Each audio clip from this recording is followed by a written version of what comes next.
Love it. So for those of you guys watching the YouTube video and not listening, which if you don't watch our YouTube videos, definitely check us out on YouTube. You can watch us film the podcast live, and sometimes we'll throw in like some extra stuff that's not always on the actual podcast. So definitely make sure to check that out. But if you're watching and you're wondering why I'm drinking wine out of a Bacardi glass and it's 2:30 in the afternoon, today we're celebrating. So the sign just went up on the front of our building today, the Skinspiration sign, and to say it was a moment like doesn't even like sum it up, like because while we were there, like people were asking me like so many questions, like the people who were like installing the signs and the people who were like, because I mean we are like weeks away from like the building completely being done and us being able to like move in, and it's been such like a long journey to this point. So to see like the signs go up, like that's what makes it real. Mm-hmm. You know what I mean? Like it's one of those things where, and I told you guys this, like an @name, like an Instagram handle that I came up with when I was like, 20 and like fresh out of esthetician school, or actually I was in esthetician school still. Now is like on a building on the main street in my town, a building that's 200 years old. Yeah. Like not just like any building, like a building that's like withstood the test of time. So hopefully that speaks, something about Skinspiration that kind of just sets the tone for the future. Yeah. So that's why there's wine on the set. That's why there's wine on the set. That like, yeah. That like long-winded. Coffee and wine. I know after this class, I'm probably going to go back to coffee. Yeah. I'm telling you. So yeah, it was crazy seeing the sign. We got some cool footage, and then we came back here and we had probably like a 45-minute conversation about marriage. For what reason? Are we married? No, I don't know, but like engaged. So that's why our cameraman Austin Greer is engaged to his beautiful fiance Kiana, who's actually like related to me. We're like second or third cousin. So shout out to her. She's awesome. But all of us like really kind of No, I have friends who are of all ages, but my core kind of group is a lot of people who are like my age, like in their early 20s. And marriage comes up a lot because it's this weird thing that people start to do when they get to a certain age. You know what I mean? Like after they get, like, is that not true? Like after they get to like 22 to like 28, like I feel like, you go to a lot of weddings, you go to a lot of bridal showers, I had you like a lot of invites this year. Damn. Four. That's a lot. Yeah, no, and it is, and it's like if you're in your early 20s, you're kind of like right there with us because the invites, if they haven't started, well, honestly, it kind of depends on where you live. We live in the South, and people get married like super young here. Like it's still like the 1950s. But in a lot of like other places in the world, and especially like in America, like if you live in like a bigger city, a lot of people don't get married till they're like in like their 30s or late 30s. It's like the last thing you do. Like you get your career, you move out, you get a place, you find a partner, or you find a couple different partners, find the one that you like the most, and then you live with that person for a little bit usually, and then maybe you'll get married. But like where we live in Kentucky, for those of you guys who don't know, and a lot of people are more traditional here, and the people get married like 19, 20, 21, 22. Like it's very common. Yeah. And a lot of people, they won't move in with each other. They won't cohabitate until they're married. Which, like different arguments on that, but there's a huge like cultural difference between like the South versus like the rest of the states, basically. Oh yeah. On how you date, cohabitation, marriage, all that stuff. So comment either on the podcast or on the YouTube page where you're watching this from. Where do you live? And do people get married really, really young, or is it like something that never happens? So comment that. Yeah. But it's super common for us, and it always has been, like as long as I was growing up. Like it wasn't until I became like a teenager and I started looking like outside of like my little bubble of like a small town that I realized, like, dang, like people are, like when you're younger, 30 sounds like so old. Like when you're like 16, like 30, it's like, oh wow, like I'm 30. Yeah, and now it's like 30. Like people who are 30 and people who are 40, like they're so young. Like I see like my friends who are like in their 30s and like their 40s, and I'm like, you guys are like literally thriving. Yeah. Because it's such like a sweet age. I feel like in your 20s, it's more, you just don't really know what you want. So you're kind of figuring everything out. You're doing everything for the first time. Like you're opening, like for me, like I'm opening my first business. Or a lot of people have like their first marriage in their 20s, or a lot of people get their first degrees in their 20s. So And it's kind of funny because you and I have, like, for those of you guys who don't know, we have very, like, differing opinions on, like, marriage and relationships and stuff like that. And we also have, like, two totally different backgrounds. My mic is, like, falling. You are actually Miss Kayla, working on getting a master's in marriage and family therapy, right? I am, yeah. It's so funny, though, because I didn't decide to do this, like, career path until, like, towards the end of college. But what's so funny is, like, my entire life until I really became a Christian, and then a year after that, I thought that I would never get married, and I thought that I would just be single. And my dad is kind of like, he kind of dates like that way. Like, he'll have a serious long-term relationship, and then, you know, like, he's never been married. So I just assume, like, yeah. Really? Your dad's never been married? My dad's never been married. Like, he was not married to my mom. It was, like, a very, like, it was a relationship, whatever. But I just always assumed, like, why not? You know, and I saw my mom go through a divorce, so I was like, I'd rather take the other option, you know? So I just was, like, all about, like, I'll just date, maybe long-term, and then I don't want to get married. And I literally thought, like, when I'm 29 or 30, I was planning to adopt. I was like, I'll adopt at this age, and I'll be a single mother. And I didn't think that there would be anything wrong with that. Like, that was totally we're looking Tanya's offset, and she's like, yes. We're looking at our friend Tanya, who's, like, chilling on, like, we have, like, a little lounge area over here, and she literally is like, yeah, that's like, me. Yeah. She's about the single mom life. But, like, that was literally my ideal, and I was like, I could do it. I would love to do it. I don't want my child to, like, have more love for their father than me. I'm totally going to be a single mom. She's, like, reading your mail, Miss Tanya. Yes. And anyways, then a lot of things, like, a lot of you switched for me because I saw a lot of examples of healthy, like, strong, beautiful marriages throughout my time in college and just through people I'd met. And I realized, like, maybe marriage isn't as horrible as, like, I have in my mind.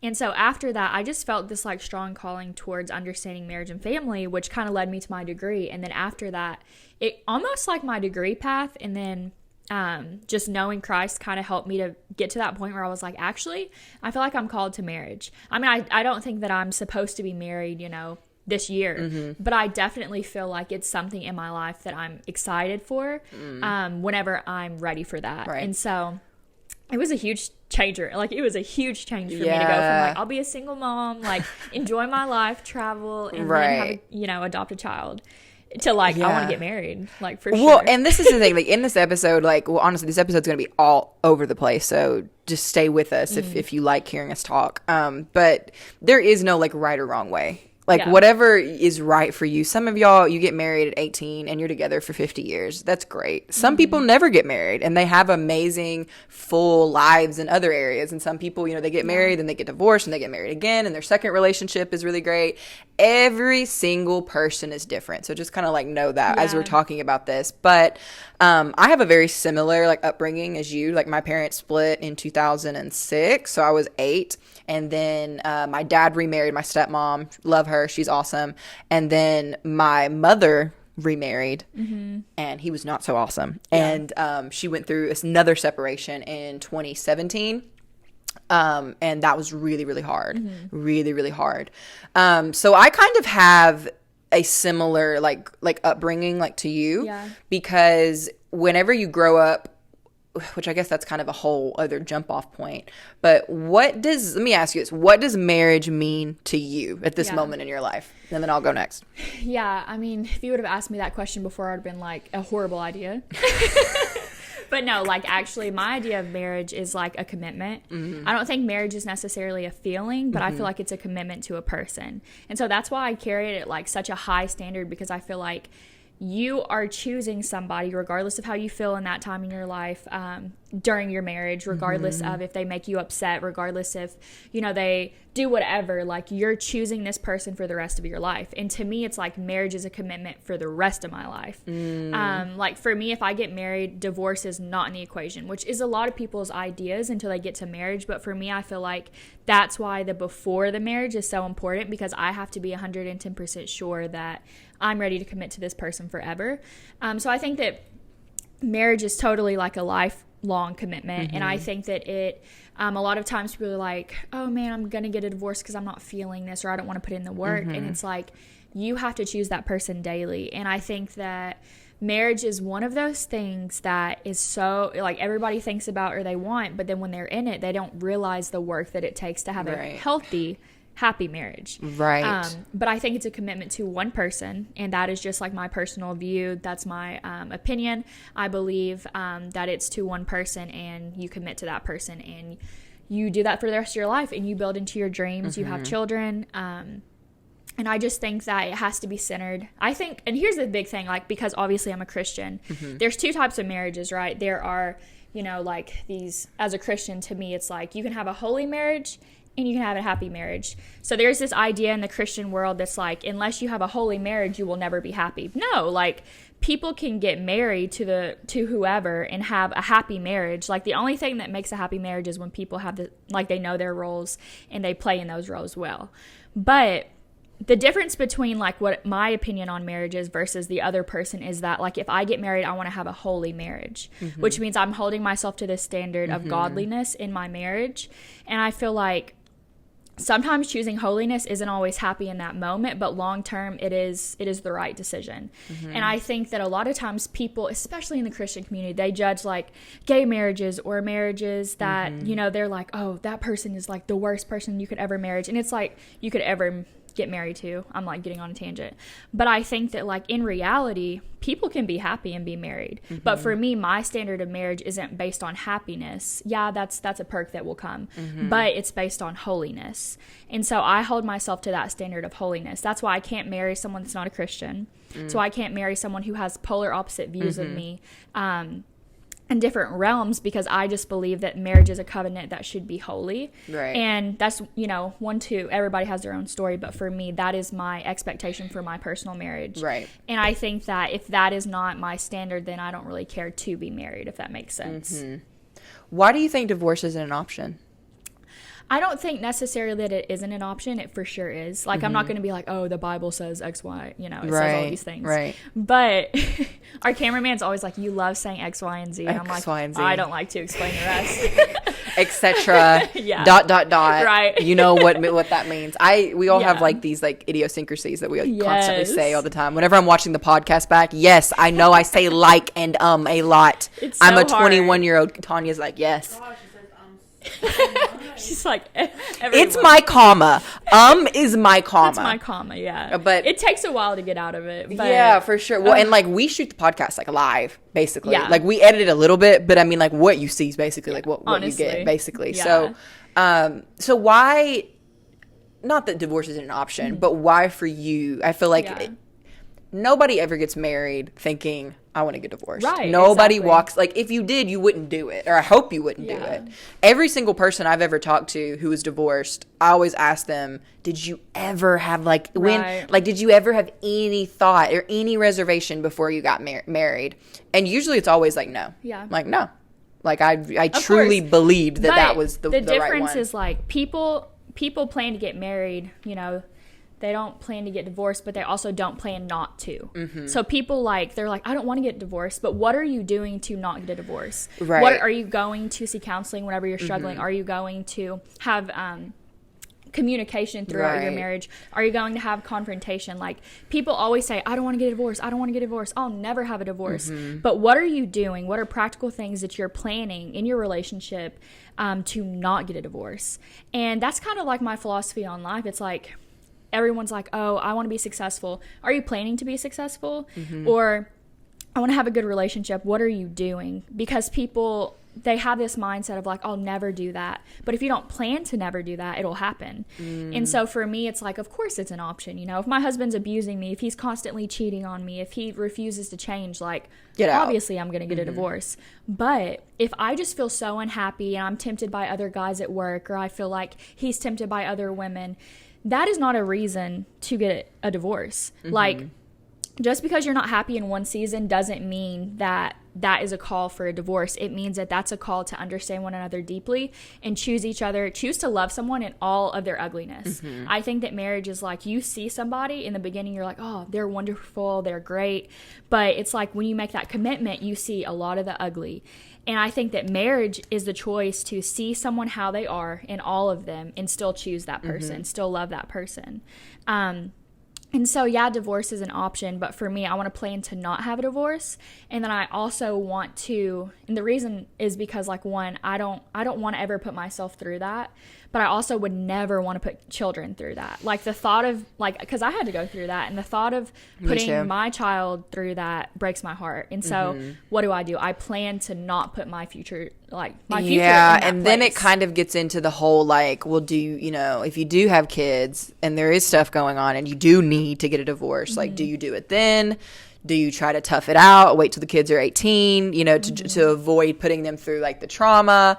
Or do you just, like, bite the bullet and do it now because it's like you're either going to cry now or you're going to cry later, and, like, the kids will recover from it, but, like, at least it'll be done now. Yeah. There's so many, like, options, and it becomes such, like, a slippery slope when it comes to that. And obviously, like, because I already know there's going to be some of you guys who are like, this whole episode's about marriage and neither one of y'all are married. Well, you're right. Okay, you're right. Neither one of us are married. And that's kind of like the beauty of it. But I have married people all around me. And, I've seen really, really happy marriages, and I've also seen really, really horrible marriages. And I've seen marriages fail, and I've seen marriages succeed. And I don't think there's a common denominator. Right. It's and I mean, even statistically, like, if you want to be logical, like, at least in the United States, you have a 50% chance of your marriage working 50%. Or of it not. Like, it literally is like, half and half.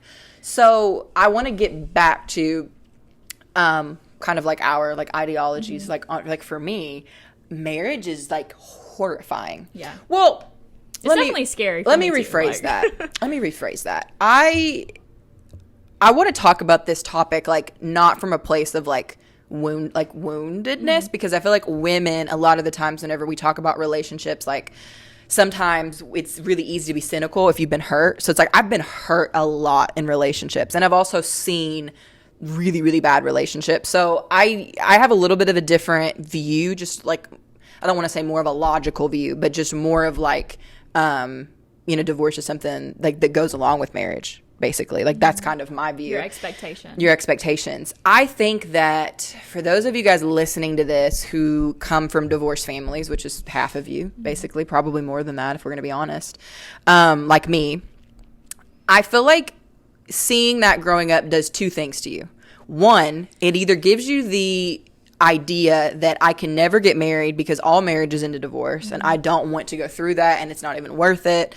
Or you come out of it the other way and you're like, no, I am going to get married, and it's up to me to break the curse. Yes. I can't get divorced because it's up to me to be the one person who had a successful marriage in my family. It's up to me to break this, like, this cycle, this generational curse, is, like, sometimes we'll call it. But I don't think it's one or the other. I think both of those mindsets are really, really toxic. I think that if you love somebody and you want to get married, get married. But if 5 years in it's not working out, get out. Like, it's not, like, I always joke and say, like, none of my friends need to come to me for marriage advice, because I have two words: leave him or her, if you're married to a woman, but, like, leave him, like, literally, because I just genuinely feel like life is too short to be with somebody that you are unhappy with. And I think that sometimes, I think that's ultimately why marriage really isn't that appealing to me at this moment in my life. And I really encourage those of you guys who are young women, especially, because I know everybody listens to this podcast, but a lot of you guys are young women, and a lot of you guys are chasing your dreams. I don't want to send the message that marriage is toxic and marriage can prevent you from achieving your dreams, like, because that is not the truth at all. If you have a really supportive partner, like, sometimes that can really propel you, and, like, you can have that support. But if you are with someone who is stealing your joy in, like, any area of your life, that is going to bleed into other areas. Like, something that was so important that I had a mentor tell me one time is, life is not a waffle, life is a pancake. And let me explain. So, like, imagine a waffle. Whenever you're, like, pouring syrup on a waffle, there's, like, little grids, and all the syrup, esthetician coming in. Literally, that was so funny. But, like, when you look at the syrup, it kind of like will fill up one little pocket on the waffle, and all the pockets like won't interchange. Life is not like that. Life, you cannot compartmentalize your life. Life is a pancake. If you pour syrup, or if you pour like toxic relationships or whatever the case may be, you can't keep all parts of your life separate. Your work life and your family life and your relationship life and your spiritual life, they all blend together. If one area is off, or if you have a toxic relationship, whether it be like even with your mom or even with a best friend or with a coworker, or especially in like a romantic sense, it's going to rob you in all areas of your life. So like if you are in a toxic relationship, I really do encourage you to get out, because you're going to either cry now or you're going to cry later. Or if you have something where you're like, I feel really committed to this person. I feel like this person is a part of my journey. And not only that, if you are young and you are really wanting to get married, like whether it be for like religious purposes or just because like you feel like it's time for you to get married, I really encourage you. There was someone that I know who got asked this question in premarital counseling, and the counselor asked them, her and her partner, what is your all's life mission together? Because each of you guys have a life mission, but what is your mission? What is your purpose together as a couple? Because that ultimately is the whole point of being married. Like, it's like Jay-Z and Beyonce. Like, they have a purpose as a couple. Or, I mean, you could, argue like Kim Kardashian and Kanye West. Like, imagine like your favorite like power couple. Like, they should, every single relationship, specifically like marriages, what are you guys doing together that you couldn't accomplish alone? And I think that that's something that that is very enlightening for people. But yeah, so for me personally, like marriage isn't something that I see in my life for a very long time. But I'm 21. Like, I'm sitting on here on this podcast and I could be replaying this at my wedding, like in 2 years, and be like, haha, like she thought, because things are always changing. You're always allowed to change your mind. But for me, I definitely don't see marriage in my future for very, very many years. Yeah. If I had control over it. And I definitely think that there's like scientific studies, with the mind and with relationships, psychological studies, and it's like, and don't quote me on this, but from what I remember off the top of my head, and these are like ballpark, but around the first 2.5, 3 years, that's when, because you meet somebody and like chemicals in your brain are going crazy. The first 2 or 3 years, like you are infatuated, in love, you think they're great, whatever. That stuff starts to wear down after that point. And then that's when you see a lot of relationships break off. Like 2 years, 3 years, relationships usually break off after that. Because the physical attraction leaves. Right. Especially if you're living with them. Yeah. Because it's like you meet this guy and he's so hot. You look at his six-pack. You look at that jawline. And then it's like when you see him like freaking every single day, you start to get over it. Because it's like I'm taking this off. It's getting hot. It's getting hot in here. You see like the little things, like I was joking earlier, but like what if he doesn't brush his teeth in the morning? What if he leaves clothes everywhere? What if he like the boyfriend before I had now that I was in like a pretty like decently serious relationship with, we did like partially live together, and like there were so many things that I was like, dude, I cannot, like, why do you do these things? Like, and it was so bad. But after that 2 or 3 year mark, regardless of like cohabitation or whatever, you start to see somebody for all of who they are. And then I think like whenever you get married, you're having sex, you're doing these things, or before that, whatever. I think it's between like 7 to 10 years. That's when your sex drive leaves for that person.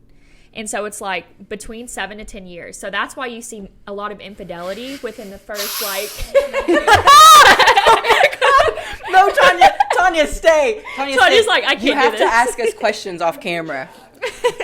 But yeah, so that's why you see so much infidelity in a marriage around that like 10-ish year mark, because their sex drive is just gone. That's why like sex therapists will literally like coach couples into having a sex drive for each other again.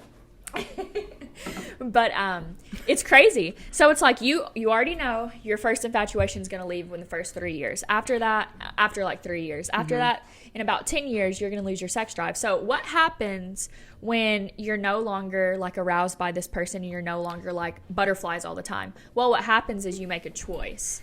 And that choice is like, she's like, let me give you wine refill. Wine refill.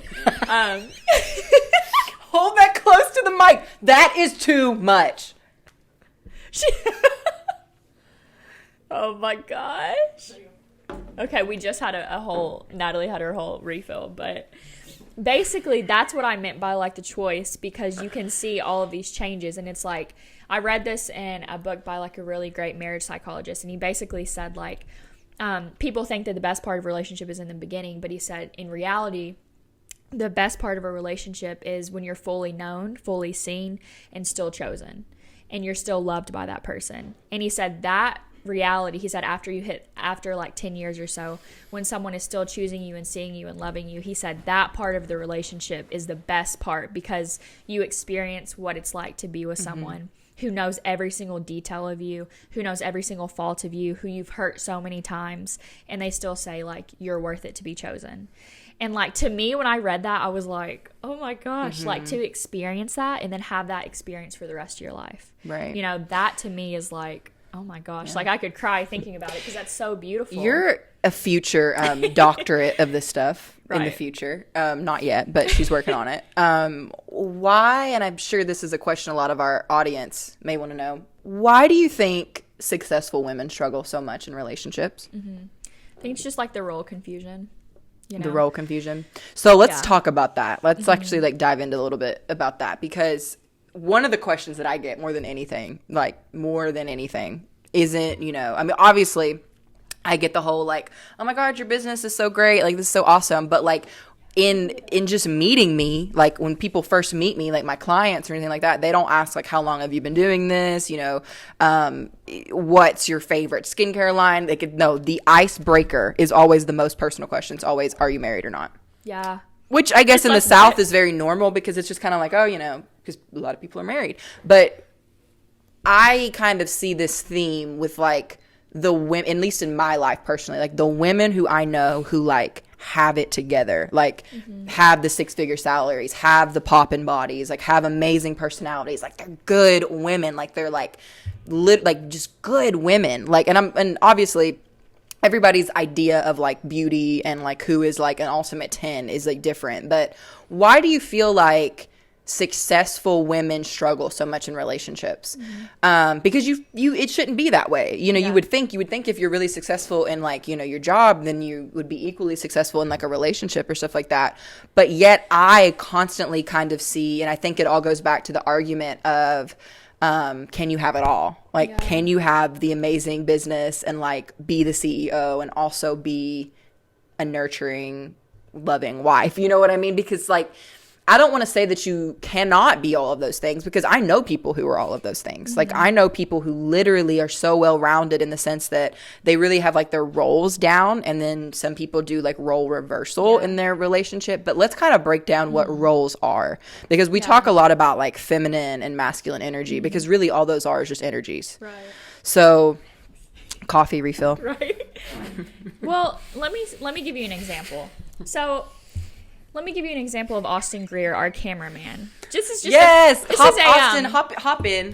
Come over just here. show your face real quick. Just show your face really quick. Here's Austin. He'll come in a second, but We should have got a man in on Right. this. he's gonna come say hi. But look at he's like, I don't want to be in front of the camera.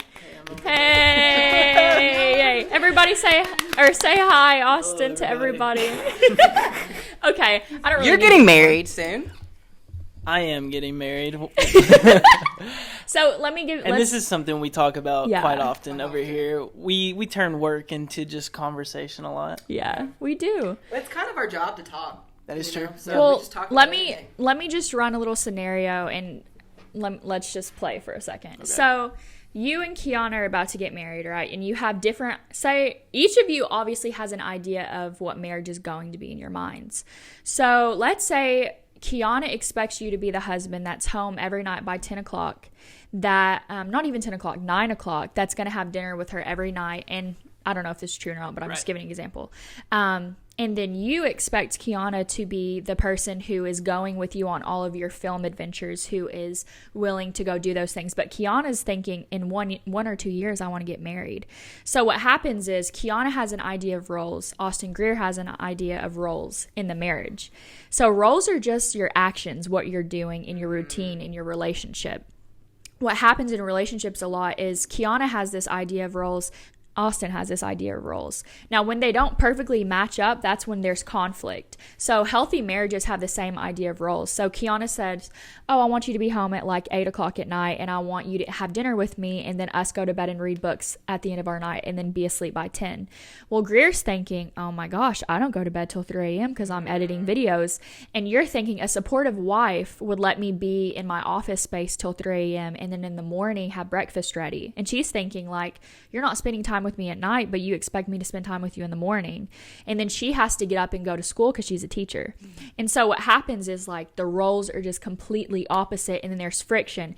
Then maybe Kiana's not the person who likes conflict, so she says, you know what, I'm going to let him do his thing and I'm not going to confront him on it because I don't like conflict. Where Greer's like, I just want to think about it, or I just want to take care of it and get rid of it. So maybe he's a little bit more confrontational and maybe she's not. What will happen is tension will build in the relationship, and then people start moving away from each other. And then that's why the first year of marriage is so hard, because you have to define the roles. And so that's kind of just like an example of them. And I kind of know a little bit about them, but that's why like premarital getting ready for marriage is so important. And that's why that first year of marriage, a lot of people either end in a divorce after the first year or so, or they like hate each other.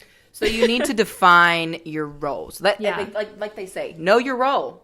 Yeah. Know your role. Stay in your lane. Stay in your lane. But create the lane together. The lane. Yeah, and I think as someone who is 21, so someone who hears about this stuff constantly, for the last like 2 years, that's all I've heard about, because we've been dating for 3 years. And so the fact that we weren't married, like everybody was like, oh, when you get married, and that never like influenced any of my decisions, because I think everybody's story is completely different. There's no like how to, there's not a book on like, oh, how to live a perfect life, how to get married, how to like when to get married. Everybody's life's completely different. Yeah. And I think everybody's premarital counseling is completely different. Yeah.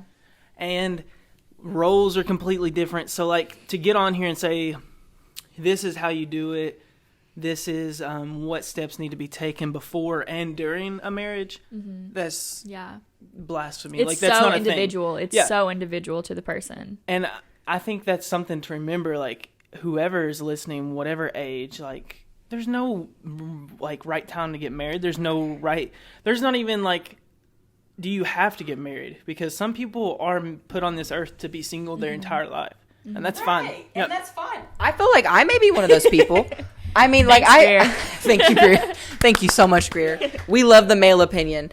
Like I genuinely feel like I might be one of those people. Yeah. Like, and I don't hate on marriage, but I don't think that it's for everybody at all. I think that it's not for everybody like at all. And I think that sometimes like, okay, this is where it gets hard.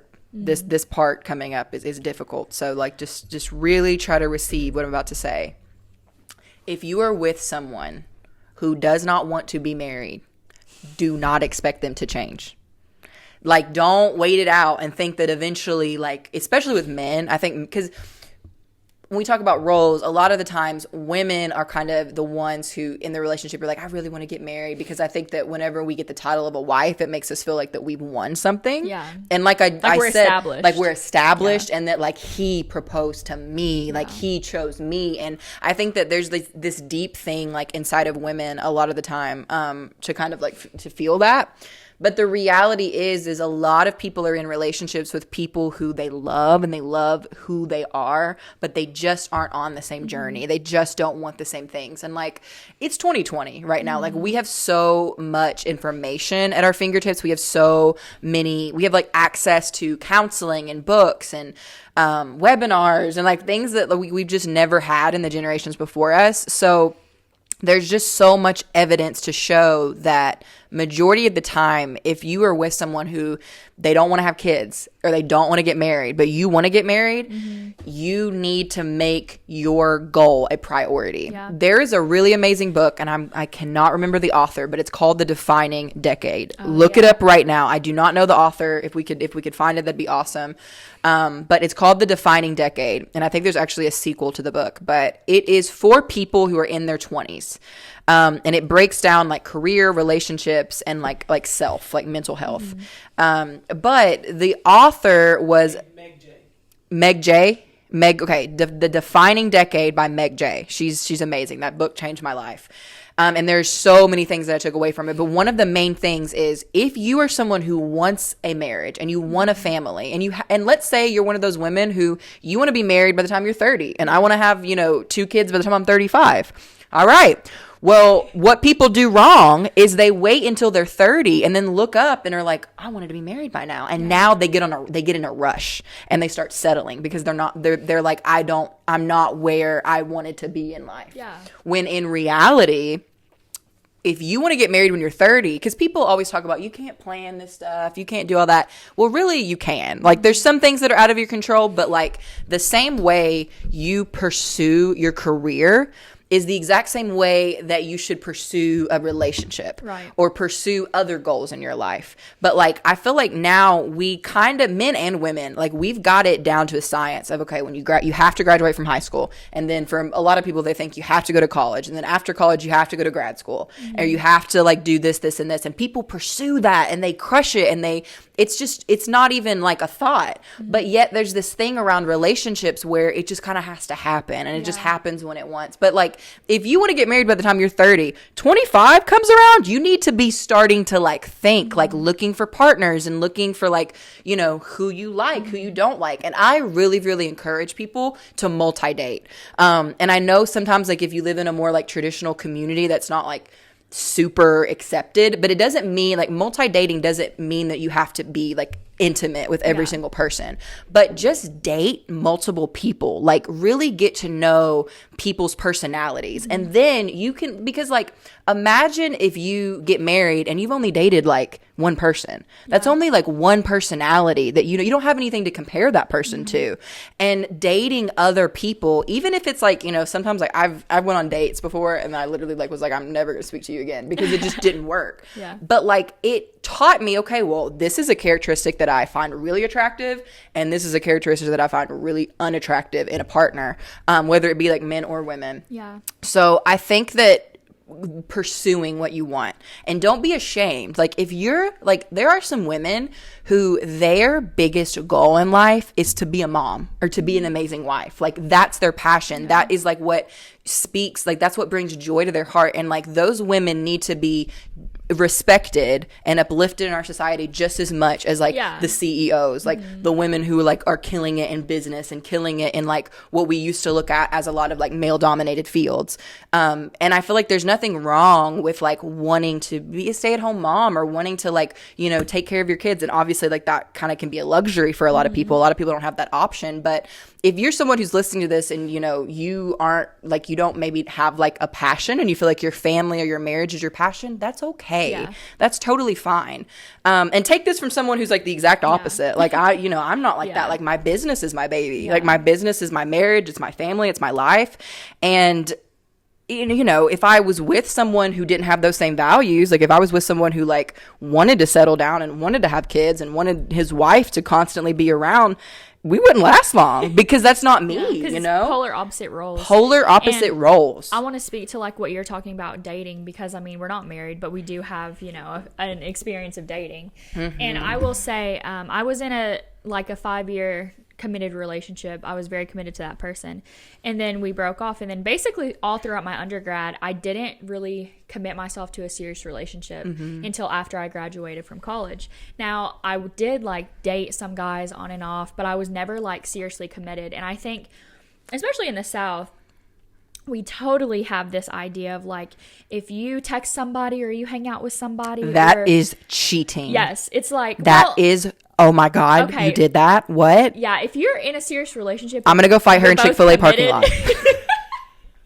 Like pull up the trucks, like of the Walmart parking lot is really more appropriate. I just think that until you're like seriously committed, so I think it is wrong if you're seeing someone for say 3 months and they think in their head like we're seriously together, like we're committed. Oh, versus like and you think that. I see what you're saying. Yeah, define it. Like just don't do anything behind anybody's back. Like we're not telling you to like cheat on people, but date other people and let them know. Like because especially because I know we have a lot of like women viewers, like the men that are watching this. Like hello, I love you too, but like I know a lot of women watch this, and this is what men have been doing since the beginning of time. Like, men have always multi-dated, okay? Yeah. Like, they've constantly kept their options open.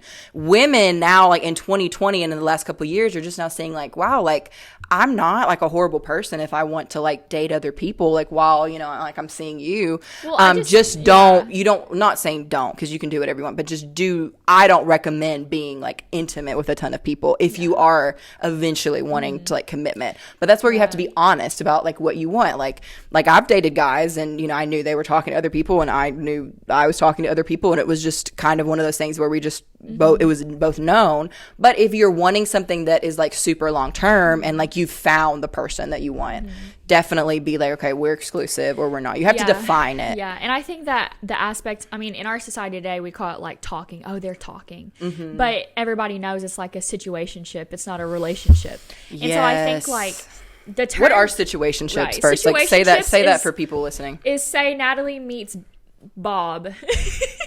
And Bob and Natalie are totally into each other, but they're low-key texting other people, going on dates with other people. But everybody knows that Natalie and Bob have a thing.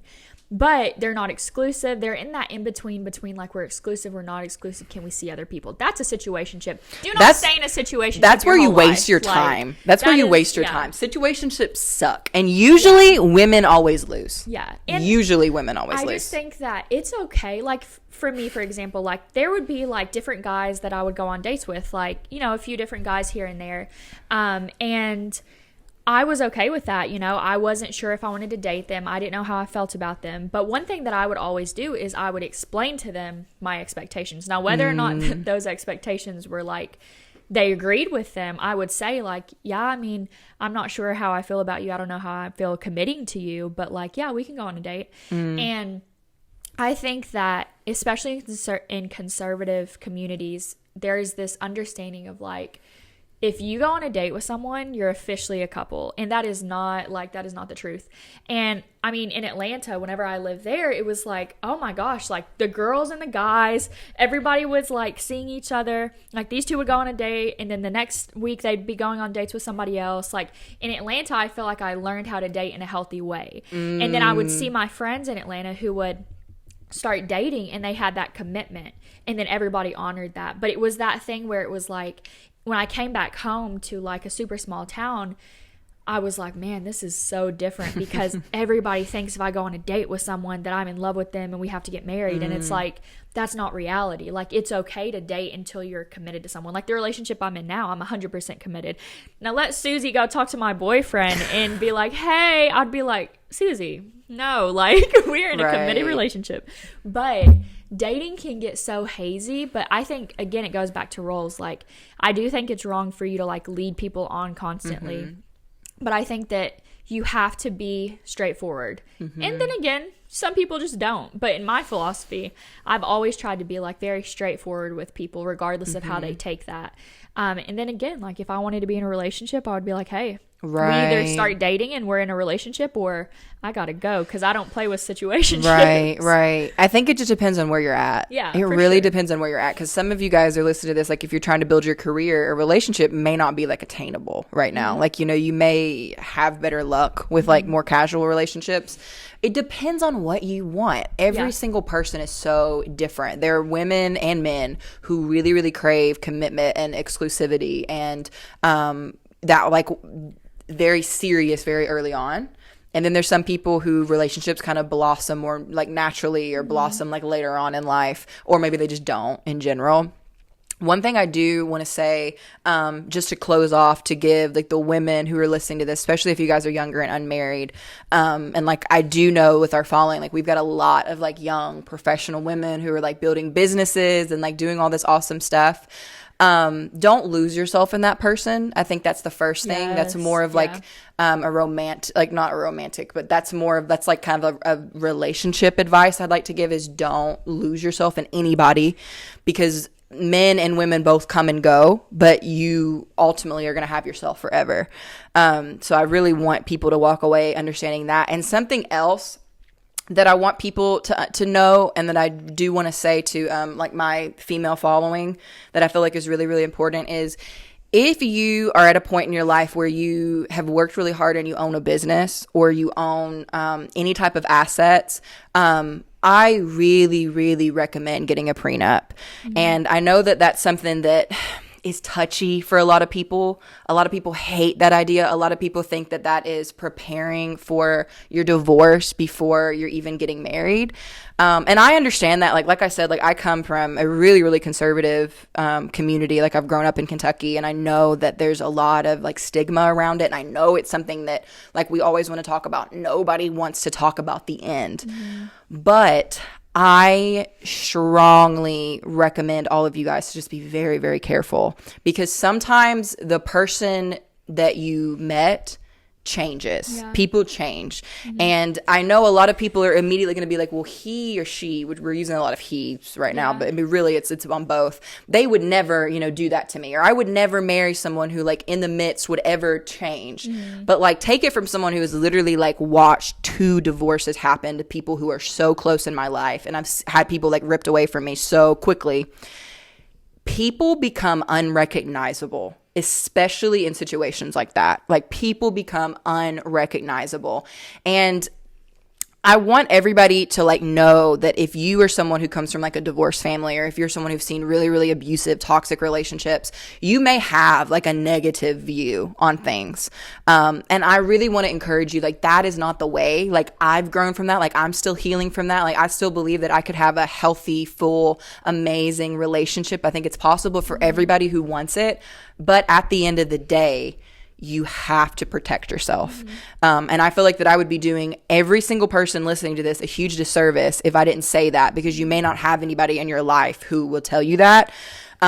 Take the time, have a prenup, establish if something happens, who gets what. And this is the thing, if you're younger, it's a little bit different, because if you get married at like 20, you may have a whole like 25 cents and he may have a whole like 50 cents in his bank account, and there's really not that much to fight over. But you have to think of the future, like, okay, what are we going to build together? Or if you're like me, like with Skinspiration, like I'm at a point in my life, like, and I can only speak for myself, like I could never get married without a prenup, because there's too much at risk now. Like it's not just like this little business I started, like I employ people, like it's people's livelihoods, and I could never like risk that. So I think that even though it is kind of like a downer, like nobody wants to talk about that, I think that is something that every single man and woman needs to do. And I think that people in the financial world, people in the law world, they would very, very much agree with that, because it's all there, it's all written out, and God forbid something happens, you don't, it's not a question. And I just want to close with like a thought that's polar opposite of that. Because we are very different. No, but my grandmother, I love her so much. She's like everything to me. She's from the Philippines. My grandfather was in the Air Force. They have a beautiful story. They have a really cute story. It's really amazing. But she moved to the States, and she always gave me this advice, probably from the time I was like 5, and it stuck with me my entire life. Get the money up front. Yeah. No, I'm just kidding. Actually, yeah, no. Get the money up front. And my grandfather, they flirted with each other. Like they're, so like 60s, 70s, and they just flirted with each other. I was obsessed with their marriage, and he passed away. And then after that, she's always said this, and her advice to me has always stayed the same, and it's what's yours will come. And so ladies, guys, if you're out there struggling for somebody, trying to get their attention, trying to really like yours will come. Them, I love that. What's yours will come. I love and that. You don't have to sit here and try so hard. You don't have to, like try to get or survive in these relationships. It's like, what is yours, what's supposed to be yours will come to you. And you don't have to worry about it. Right. And I think that like, to answer our slogan, like why survive when you can thrive in relationships. Like, you don't have to sit here and worry about them. Like determine what you want, figure out what the person that you want to be, what you want out of relationships, and choose to thrive in the process rather than surviving and feeling like you have to be stuck somewhere. Because it's possible for everybody. Yeah. Like it's possible for everybody. Like no matter how many like divorces you've seen, or no matter how many like amazing relationships you've seen, like, or how many breakups you've been through, or like if you're like in your 40s or 50s and you still have not found that person like who really you just want to get married, like it's possible for everybody. And I just want everybody to know that. Hey babes, it's Natalie. Do you want more of the Skin is In podcast? Subscribe to our YouTube channel and you'll get all the fresh videos sent directly to your inbox. Also, follow us on Apple Music at Skin Is In Podcast, and you can find me on Instagram at Natalie Michelle Warren. Love yourself and subscribe today.